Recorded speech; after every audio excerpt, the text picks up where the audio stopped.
Hi, this is the Pilates prep and warm-up video.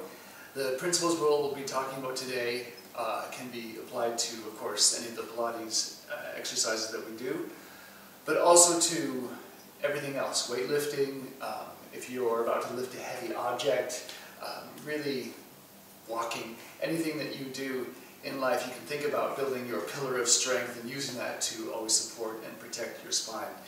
And these exercises can also be done if you are injured, or you can recommend them to somebody who is injured and even lying in a hospital bed and who don't have a lot of mobility. And you can use these exercises with very, very little movement to strengthen your core and to prepare your body for movement when you are recovering, and also to, get the good chemicals flowing through your body that help to promote healing. Okay, let's start on your back. And I want you to first think about the neck, because we tend to hold a lot of tension in our necks. And a lot of the exercises that we do, a lot of the rolling up exercises in which we need our neck, you may find very challenging at first because of all the tension we tend to hold in the neck. So let's think about freeing the neck right now. Let's begin in neutral alignment with the chin tucked slightly in towards the chest. The lower back also is in neutral position. You'll see that I still have a natural curve in my lower back, and that my sacrum and tailbone are heavy into the floor. Feet are planted, legs bent about 90 degrees, so there's no excess tension in the body. Shoulders are dropped down away from the ears, and you're just going to gently tilt the chin down and up. And try to do this without any tension or stress in the neck at all. Just breathing normally, and feel how very little muscle engagement this actually takes. And then come to neutral. And then small circles with the chin. Just about 5 one way, and then 5 the other. Trying to release the tension in the neck and the shoulders. Think about the hips and the legs and what is tense and what does not need to be tense. And come to neutral. Now think about the hips and the pelvis. With our legs up in the air, we tend to, oh hey buddy, he's going to join me in this portion of the exercise video. With the legs up, you can, there's a tendency to overload the hip flexors, and we want to use the core and not overwork the hips. So we're going to try to differentiate the movement between the pelvis and the legs. So that when we're using the legs, we don't have to bottom the pelvis. We can keep everything nice and stable. So we're just going to tilt the pelvis up and then down and up, and you'll see the lower back will arch up slightly and then around in towards the mat. And that is fine. Try to keep the hip flexors right here, that crease between your hips and your legs. Try to keep that completely relaxed. Keep the legs very relaxed. Think about the neck again, completely free. And then let's do some circles all the way around. Allow the legs to move a little bit.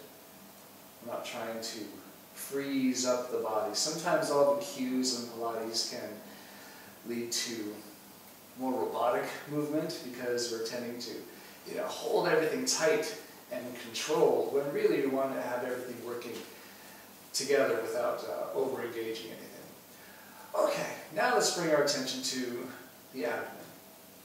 Place one hand on the abdomen and just breathe into your hand.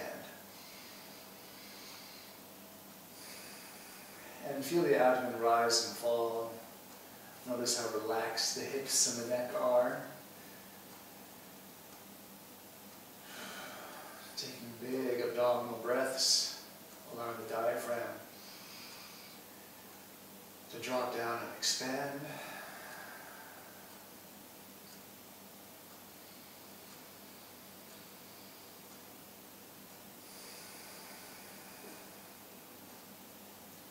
Now take your hands beside your rib cage and try to breathe right into your hands. Expand the rib cage to the side. Big inhale.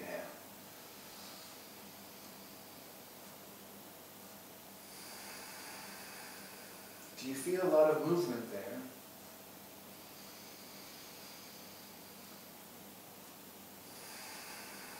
And try to bring your thumbs, or maybe you bring your hands towards your mid-back and breathe into your hands there.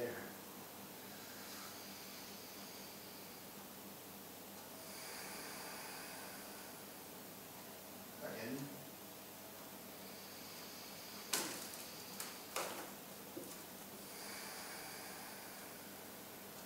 Okay. If you don't feel a lot of movement there, that's fine. That will open up over time once you get more flexibility in the rib cage and the intercostal muscles. But you need to access other areas in the torso to place your breath when we're contracting our pillar of strength. Speaking of which, let's do that now. There are 5 press points in the body that we engage to build our pillar of strength that Pilates believed was responsible for all of our power and spinal control. Spinal stability, sorry. We first begin with the pelvic floor. I'm not going to sit up while we do this, but you stay seated. Think about the pelvic floor. People say it's the muscles that you use to hold it when you want to go to the washroom. Some people call it the Kegel muscles, but it's a little bit different from all of those things. It's a sort of lifting of the pelvic floor at the base of the pelvis. Think about between the pubis and the tailbone actually contracting and pulling together. So that's the first press point. And we're going to think about building an elevator all the way up. So think about the pelvic floor lifting, starting to lift up. And I want you to inhale, completely relax. And then exhale, squeeze the pelvic floor and lift it up and hold as you exhale. And then inhale, release. Exhale, squeeze the pelvic floor, hold. Inhale, release.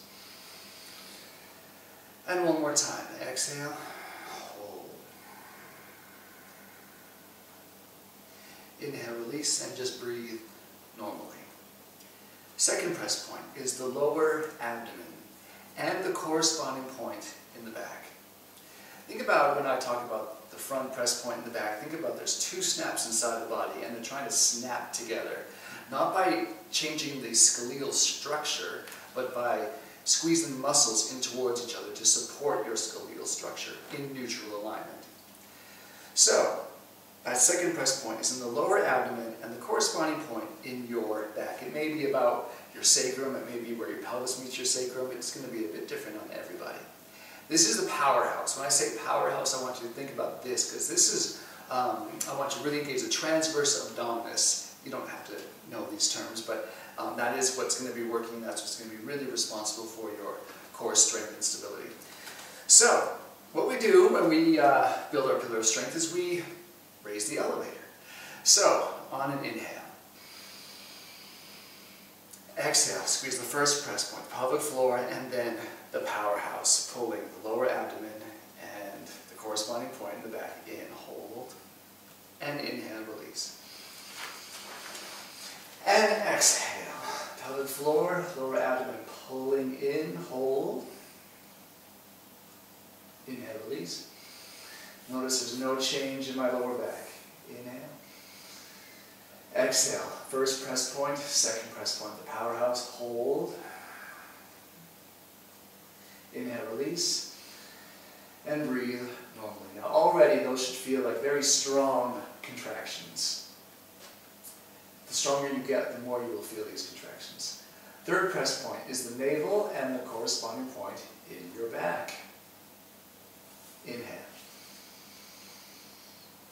Exhale, first press point, pelvic floor. Second press point, lower abdomen. Third, the navel, hold. Inhale, release. And exhale, first press point, second press point, third press point, hold.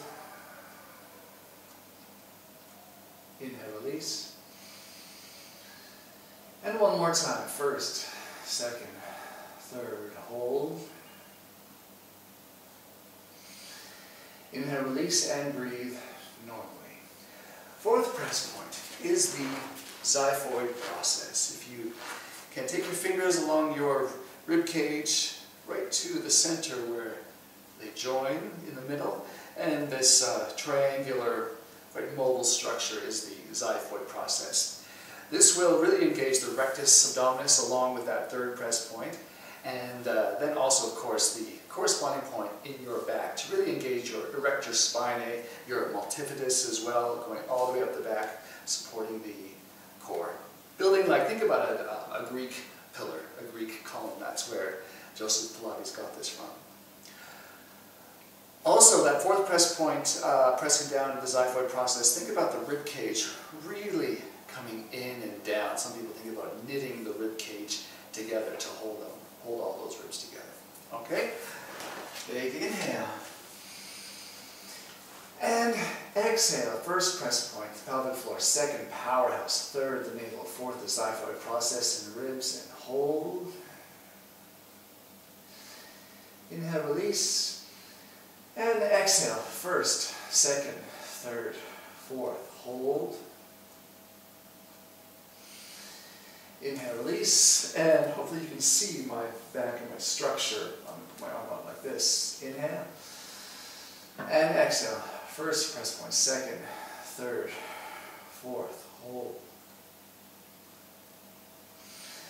And inhale, release, and breathe normally. So perhaps already you're getting a sense of how much engagement is required for the pillar of strength and for the Pilates exercises as a whole, because when the fourth press point is engaged, you don't forget about everything else. Everything is engaged all together. You build that elevator coming up one by one, engaging each point.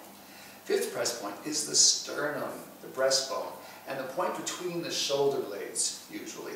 Everything pressing in towards each other. The breastbone's going to feel heavy here. The pecs are going to be engaged, especially the pec minor up here, to really drop the shoulders. The back, the lower trapezius muscles are going to be engaged, holding the shoulder blades against the back and down. Everything really nice and strong. Okay? Inhale.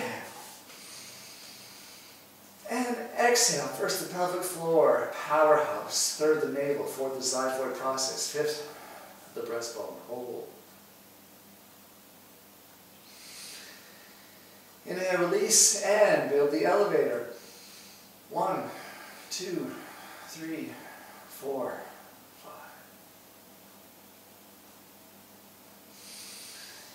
5. Inhale, release, and one more time. Inhale, and exhale. First press point, second, third, fourth, fifth, hold. Stay as you inhale. Notice you cannot no longer abdominal breathe while you hold all the press points. So that's when you have to think about your sides, your back.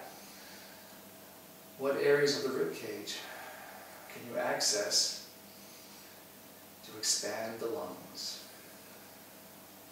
Okay, inhale, release. And relax. Last thing I want you to think about for this is to extend the head and neck coming out of the torso. So sometimes when all this happens, again, the neck starts to tense up, the shoulders start to rise up, and we want to think about the neck long and the head reaching up and out of the torso, because when we do our chin nods, we certainly don't want this to happen.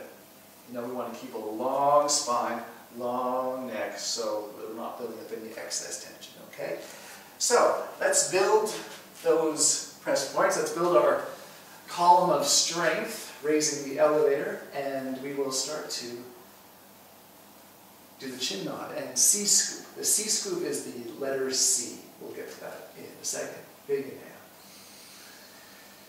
Exhale. First press point, pelvic floor. Second, powerhouse. Third, the navel. Fourth, the xiphoid process. Fifth, the breastbone. Hold. Neck is relaxed. Head is reaching up and out of the torso. Hips are relaxed. All those press points engaged. Inhale. Exhale. Nod the chin like we did before without tension. Curl up the head, neck, shoulders off of the floor. Hold. Focus is forward, chin is tucked slightly into the chest. There's about, maybe think about an orange or a tennis ball under the chin. Lats are engaged, these big muscles in your back and your sides, to have some pressure against the, think about pressure against the arms pressing down, because we don't want this to just be about coming up. We want to think about the back as well, pressing down. This is your letter C, from your head to your knees. And you'll notice it's very challenging to talk and hold your press points engaged at the same time. So let's inhale, release. So let me inhale, release. And let's try that again. Exhale, first press point. Second, the powerhouse. Third, fourth, fifth. Hold, inhale. Exhale, chin nod. C-scoop. Raise the left leg. And down. Raise the right leg. Exhale. And down. Change. Change. Change. Raise up both legs and hold. And inhale, release, hug the knees in. Relax the neck, turn the head side to side. You can nod the chin in. You can roll the back, front and back, do circles, relax the hips. And that is the end of our Pilates prep and warm-up.